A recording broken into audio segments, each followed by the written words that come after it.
Dá pra ser comparado com o do Harvey Weinstein? Harvey Epstein? Einstein. É. E o que acontece? Dá para ser comparado, o Harvey Porque Weinstein... lá também muita gente demorou muito pra... Ele era um magnata, né? Ele trabalhou anos na Miramax. Aí ele monta a empresa dele, que é a Weinstein Company, e simplesmente todos os... Ninguém chegava no Oscar sem beijar a mão do Harvey Weinstein. Ninguém chegava no Globo de Ouro, ou enfim, no Emmy, sem beijar a mão desse homem. Só que esse homem é o quê? Um predador sexual. Era o dono do sofá, né? E aí... Mas isso também acontece aqui, tá? Sim.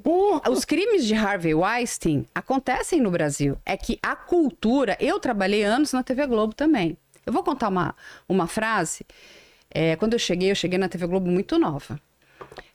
E a primeira coisa que eu escuto de uma atriz já, de longa data lá. Todo mundo, né? Imagina, eu trabalhei na época da TV Globo que era assim, nada era mais Globo, importante. né? Era ela mandava. A gente não tinha internet, não tinha nada disso. A gente não tinha nem telefone, era de... na Globo, Lembra que você tinha que... Era de gancho, gente. O telefone era assim. Ela me disse o seguinte, ela falou, pô, eu gosto muito de você. Vou te dar uma dica aqui. Isso vindo de uma mulher, tá? Eu não vou falar a palavra porque ela é muito feia. Tá. Mas eu vou só comer. Ela falou assim pra mim, BU, vocês continuam? Tá. Tem poder. Eu falei, nossa, então esse poder eu não vou usar. Você imagina, eu tinha 20 anos. E você escuta isso. E isso, quando a gente fala, é verdade. A quantidade, eu presenciei aqui, lá nos Estados Unidos, menos esses contratos, sim. E muitas coisas eu não posso nem falar, né? Porque eu também assinei NDAs que eu não posso falar um monte de coisa. E lá é assim, é cláusula eterna praticamente, né? Uma lei completamente diferente da nossa. Você não abre a boca, você não fale nada, você não pode dizer o que você viu aqui. Eu não vi nada, eu não vi crimes, tá? Deixar isso claro. Mas eu não posso contar coisas que eu tenha presenciado numa determinada reunião. Por que vai para esse caminho e não vai pelo outro? Mas aqui, quando eu trabalhei na época na TV Globo, eu vi coisas que até Deus duvida. Entende? Lógico que a gente não tem o fixer. Mas tudo era permitido. Era muito comum. Você vai conseguir um papel aqui de atriz dependendo do que você fosse fazer ali, que você topasse fazer. Isso, graças a Deus, vem mudando. Mas a gente tinha uma indústria que era toda movida. A indústria do entretenimento, ela é uma indústria podre, gente. E cá tinha o famoso escândalo judicial. Quartinho do Cui do Pó, né? Exatamente. Era o teste do sofá. Mas todo grande escândalo judicial, ele traz um conflito invisível que é claro. É o abuso de poder versus a fragilidade do sistema. Exatamente. Esse é um caso. Pensa, são 20 anos aí de história que a gente está trazendo neste caso só. Olha o quanto essa pessoa se achava superior ao sistema de justiça norte-americano. Imagina a qualidade do fixers desse cara que conseguiu todo esse tempo. E aí... É a coisa que eu mais imagina, quero saber. Vale o bilhete de loteria, cara. Quanta gente não tá dormindo hoje? Não consegue botar a cabeça no travesseiro hoje? Sim. Porque quem ajudava, ou seja, quem eram os partícipes ali, os coautores junto com o Puff Daddy, para ter todos esses fatos, para conseguir fazer a exploração sexual, o trabalho forçado, o tráfico de pessoas. Grandes nomes. E também os fixers, que são quem vai lá e limpa isso depois. Que podem responder por crimes severíssimos, gravíssimos. Que é a gente aqui, qual é o nosso tipo penal? Que é a pessoa que está simplesmente desaparecendo com todas as provas. Sim, e você tratando de uma organização criminosa, ali você tem uma obstrução à justiça clara. Absurdo. Fraude processual. Então são diversos os tipos penais. Só que ali, e tem uma coisa que está tirando mais o sono das pessoas. Eles sabem que tem, mas não sabem quem são os colaboradores da promotoria. Ou seja, tá matando eles. Tem algumas pessoas que estão colaborando com informações que poderiam ser acusadas junto e estão fazendo delações ali em troca de não serem acusadas. Com a grande questão, ninguém sabe quem são essas pessoas. E ninguém sabe ao certo quem são as 50 vítimas que já falaram com a promotoria. Mas você pode ter certeza que a máquina do Didi desses fixers, eles estão trabalhando para descobrir, né? Ah, sim, claro. Porque daí ele chega no cara e fala, olha, eu tenho todo esse até para matar essas pessoas, exatamente, para tirar a vida dos caras também. Porque o que acontece? Quando a gente para pensar, ele contratou um dos maiores advogados americanos, que é preparadíssimo para trabalhar com esses tribunais federais, porque a gente não está falando de um tribunal estadual, é um tribunal do júri federal. Esse cara, ele defendeu aquele Keith Raniere. Sabe quem é o Keith Raniere? É o famoso coach. Olha aí, gente. Olha o coach aí. Vê se acha a foto dele. É, muito bom. Esse cara pegou 120 anos. 120 anos. E o que acontece? Qual era o crime desse cara? E ele envolve também a indústria, ele leva a gente da indústria das celebridades americanas, porque... O que ele te enganava, dizendo também que ele ia, né, tipo, trazer todas as soluções para sua vida, que a sua vida ia melhorar, que ele tinha todas as respostas. E ele foi enganando muita gente durante muito tempo. Porque, no fundo, sabe o que ele queria? Ele queria poder transar com aquelas mulheres. Ele é um predador sexual. Lá na frente, ele vai começar a colocar o plano dele em ação. O que ele faz? Ele vai começar a marcar essas mulheres com ferro quente. Nossa. Assim, é uma coisa horrível. Então, e ele dizia... Olha como ele enganava as pessoas. Gente, eu comecei a ficar com raiva de coach, né? Aí, ele dizia o seguinte...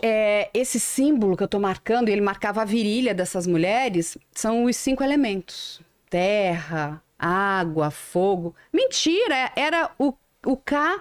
e o R, que ele fez um logo que parecia as montanhas. Dele. E qual era o grande plano dele? Era a pirâmide do sexo. Ele pegava essas 9 mulheres, eram 10 mulheres, daí essas 10, elas tinham que arrumar outras 9, ou era o inverso, era o 9, pegava 10. Aí, né? Esse doido aí. E aí, o que acontece? Tem uma atriz famosa, coloca ela aí, coitadinha, ela ficou completamente louca. Ele não fez a transação penal. Todos os outros, fizeram transação penal. Inclusive a atriz. Acordo. Ele queria que elas fossem buscar mulheres para ele. Então ele transformava a vítima em agressora. Olha a perversidade desse homem. E ele dizia, não, mas eu estou fazendo isso para o bem da humanidade. Bem da humanidade, desculpa. Ele estava fazendo aquilo para, entendeu, alimentar... O desejo dele próprio, perverso dele, porque ele sexual, é um predador sexual. Este advogado de defesa, que é muito bom. É o Alexander Shapiro, né? Não, é o outro. Eu tenho o nome dele, eu vou trazer. Fez o caso dele. Tem um outro caso que é dos remédios também da indústria lá nos Estados Unidos, que é um remédio que é para o tratamento, né, do HIV, que custava $17,50, uma coisa assim, que a empresa vai pegar esse remédio, quando tem o boom, vai vender a $750 cada cápsula. Quem vai defender esse mesmo advogado, vou trazer o nome dele aqui já, e esse cara também é condenado, aí é um crime, enfim, que não pegou 120 anos, pegou aí um bom tempo, mas ele tem muita experiência, e o que ele vai fazer? Ele quer derrubar os argumentos. Porque se ele conseguir derrubar o argumento de que aquelas pessoas estavam lá de forma consensual e não obrigadas, ele ganha. Então, o que do outro lado tem que ter? A promotoria tem que estar muito bem municiada para ir adiante. Eu acredito que eles estejam, porque eles estavam nisso há muito tempo, gente. Isso não começou de ontem. Então, eles têm material suficiente para entrar ali e brigar. É lógico que eles vão chamar, os advogados vão falar, olha, vamos aqui entrar num acordo e eu não peço talvez a prisão perpétua, eu vou pedir algo menor, mas vamos entrar numa transação penal. O que o Puff Daddy do outro lado tem? E quando a gente para pensar, ele tem muito dinheiro. A gente está falando de um cara que já chegou a valer quase $1 bilhão. Ele tem poder financeiro, por isso que a juíza também não concede, né, fiança para ele, porque ele foi trocou o juiz, né? Acabou de trocar o juiz semana passada nesse caso, porque o juiz que estava no caso, ele entendia que se ele não tivesse agenda, que tinha sido um juiz que tinha sido nomeado ainda ele tinha sido nomeado pelo Obama, lá em 2011. Que se ele não tivesse agenda disponível para fazer o júri, ele ia pedir para outro juiz assumir. E aí assume agora um juiz que foi nomeado pelo Biden. E uma informação nova, saiu agora. Eles querem o julgamento, a defesa quer o julgamento, o júri, que seja realizado entre abril e maio de 2025. Então a defesa já entrou com uma moção agora, com um pedido para que o julgamento seja realizado entre abril e maio de 2025, para já começar a ter logo o processo. Ou seja, eles querem acelerar Porque todo mundo esperava que ia demorar pelo menos 1 ano para começar a ter o júri. E a defesa está acelerando o pedido para que tenha o julgamento quanto antes. Isso é estratégia de defesa, clara. Para que você limite a acusação, limite o quanto serão investigados os fatos. Mais coleta de prova, mais produção de materialidade. E eles ofereceram 50 milhões de dólares pela fiança dele, o que foi prontamente negado. O que eu consegui algumas informações ali de fontes privilegiadas ali até da autoridade policial local, é que algumas testemunhas estão no medo até... No programa de proteção à testemunha. Essas testemunhas, elas estão em outros locais, elas foram afastadas exatamente para que ninguém tenha acesso a elas, porque elas têm muito medo, Isso elas correm chave, né? muito risco. E assim, então, algumas testemunhas estão, né, principalmente essas testemunhas que podem corroborar com toda a informação de que, de fato, aquelas pessoas que estavam nessas freak-offs, essas festas, elas eram drogadas contra a sua vontade, que elas, infelizmente, elas praticavam sexo contra a sua vontade, né, que tudo ali era gravado sem o consentimento delas, apesar deles assinarem um monte de, enfim, de contratos e acordos para entrarem nessas festas. E, enfim, muitas vezes você não sabe nem o que você está assinando, né? Tá dito aqui, ó, eu vou te filmar.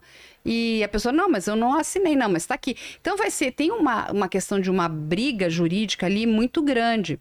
E tem um outro caso que é muito bom da gente lembrar aqui, que é o da Elizabeth Holmes, que é o da Theranos, que foi a mulher que ela foi considerada o nosso Steve Jobs de saia.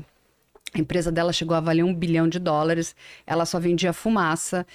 Um dos funcionários dela era neto de um secretário de Estado americano. Ele tinha uma mordaça tão grande nesses contratos que ele não pôde testemunhar contra ela. O avô não acreditava nele. O avô morre sem poder ter refeito a relação. Olha que coisa... Mas olha que coisa legal lá que a gente vai ter. Cala. Lá eles têm o crime de perjúrio. Sim, não pode mentir. Assim como a gente tem o falso testemunho aqui, lá tem o perjúrio, que vale também para o acusado, para aquele que está sendo indiciado, um possível autor do crime. Aqui no Brasil, se a pessoa é um possível autor de um fato, ela vai se recorrer à Constituição Federal e vai ter garantida a ela o direito ao silêncio. Ela vai ter o direito de não poder produzir prova contra si mesmo. É um direito constitucional. Lá, se você identificar quem é a vítima, por mais que ela tenha o contrato, você vai chamar ela a depor e ela não vai conseguir se utilizar desse silêncio. Então ela vai ter que expor os fatos. Então é uma coisa assim, muito interessante, porque o consentimento, que é a chave desse processo, não é só, e é isso que as pessoas precisam entender, o sim ou o não. Porque se o sim foi manipulado, se o sim ele está viciado por fraude, coação, medo da outra pessoa, esse sim não é válido. Sim. E isso quer dizer que aquela pessoa estava manipulada e sob coação. Portanto, por mais que a defesa alegue que as pessoas consentiram em estar lá, a probabilidade de condenação é elevadíssima. Elevadíssima. Até por conta da utilização de drogas. Eu não posso dizer que a pessoa consentiu quando ela já não tinha mais possibilidade alguma de oferecer resistência. Que no Brasil seria aquilo que a gente chama vulnerável. Naquela circunstância de que quando a pessoa não pode oferecer resistência, se um ato sexual for realizado, é crime de qualquer jeito, querendo a pessoa ou não. Por exemplo, a pessoa está em coma alcoólica e ela é violada. É o vulnerável, entendeu? Um caso de Boa Noite em Cinderela. Cinderela e tal. E o nome do advogado dele é o Mark Agnifilo. Ele é um cara muito gente poderoso nos Estados Unidos. Ele é muito importante. Ele pega casos muito grandes nos Estados Unidos. Ô, Carla, já tem registros de políticos poderosos envolvidos com isso aí? Já saiu algum nome, alguma coisa nesse sentido? Porque isso aí influencia também, né? E o que acontece? O que está aqui na denúncia, o que a gente tem que se basear, porque se a gente não se baseia no que é real, a gente está no achismo, né? Aí pode ter acontecido, mas pode também não ter acontecido. A gente entende o trabalho da promotoria nos Estados Unidos de trabalhar com coisas com as quais ela possa checar, que ela possa caminhar, para que ela não tenha esse prejuízo. Porque o que a defesa quer? E aí eu vou explicar uma outra coisa que ninguém entende. a quem a notícia falsa vai ajudar. Nesse caso, a notícia falsa ajuda ele. E eu vou explicar para vocês por quê. Porque se a promotoria cair no erro, coisa que eles não vão cair, porque ali é tudo macaco velho, gente, de pegar uma notícia falsa e levar aquilo, começar a considerar sem checar, é tudo que o advogado... Tudo que é. Que ele quer, porque falou, pô, se você trouxe isso aqui não é verdade, será que esse resto todo é verdade também? Você joga no campo da conspiração, né? Entendeu? Então, quando a gente Você derruba a credibilidade. Quem é que tá... Quando a gente vai falar de notícia falsa, muito bom, principalmente nesses casos de grande repercussão, a gente tem que saber qual é o ponto zero. Tem que ir lá atrás, porque todo mundo está replicando, que nem a tia do Zap, né? A avó do Zap. Quem que começou com essa notícia falsa? E isso é muito interessante quando você começa a investigar isso. Porque você vai bater em alguns nomes interessantes. E principalmente em equipes de PR. Então, tipo, cara, vamos jogar uma bomba aqui? Porque isso vai, né? O povo quer. Aí veio a morte do Michael Jackson, tem envolvimento. E não sei... Gente, eu falo assim, gente, até a morte do Michael Jackson. Quando eu fui procurar quem é o marco zero da história da morte, da notícia do Michael Jackson, eu comecei a rir, tive ataque de gargalhadas. Qual é essa notícia do Michael Jackson? Eu também não sou. Do segurança. Que ele teria, o segurança, que está com ele hoje, teria cometido o crime em nome do Puff Daddy.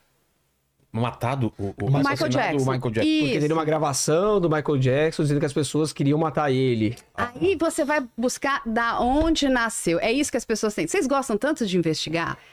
Vamos aprender aqui com a Carla hoje. Investigue da onde nasceu. Quem lança essa primeira fake news é uma mulher, uma jornalista, tá, gente? Ela, na verdade, ela é uma pessoa bastante importante lá nos Estados Unidos, que se chama Candace Owens. E essa mulher não tem nada a ver com o universo da celebridade. Ela trabalha onde? No campo da política. Ela hoje ela é uma apoiadora ferrenha da extrema-direita, do Trump. Aí você para pensar, pô, por que essa mulher tá falando de Puff Daddy se todo o trabalho dela ali é em cima de campanha eleitoral política americana de direita? Porque dane-se, você não foi lá? Você não entrou no negócio dela? Você foi capturado. Ela conseguiu o que ela queria. Aí ela tá te dando a notícia que ela quer, as informações que ela quer de campanha do outro candidato. Você entende como o mecanismo é tão bem elaborado? Eu falei, cara, de onde nasceu essa notícia? Aí outras notícias que você vai procurar vão esbarrar com algumas coisas muito estranhas, que é para criar muita fumaça, para diminuir, talvez. Porque quando você começa a falar, e de novo, gente, enquanto não tiver uma comprovação, a gente não sabe. A Rihanna foi traficada. Gente, isso é gravíssimo. Correto? É gravíssimo. Mas e se isso não se comprova? O que o Luciano acabou de colocar aqui, a gente tem o quê? A dúvida. Com a dúvida, será que ele cometeu esses crimes mesmo? Com a dúvida, advogado bom, você tá ali no meio, você cria todo um outro sistema dentro daquele júri. Cenário, né? Porque você muda. Falando que ela foi traficada, você tira o foco. Falando isso aqui é mentira, então... Porque, Vilela, quem que tem que provar? Quem alega. Claro. Isso! A defesa pode ser que não tem que provar nada. Ela fica olhando só falando, não, mas aquilo ali que ele tá falando, tu tem dúvida. Você o promotor, aquilo isso? que ele trouxe aqui, mas ele tá acusando disso, mas olha o que chegou aqui pra gente. E aí derruba o argumento dele, que seria um argumento fraco. Por isso que eles têm que ter muito cuidado naquilo que eles colocam no papel. Exatamente, você entende por que é muito... E quando a gente para pensar também, assim, tem mais vítimas, não tem?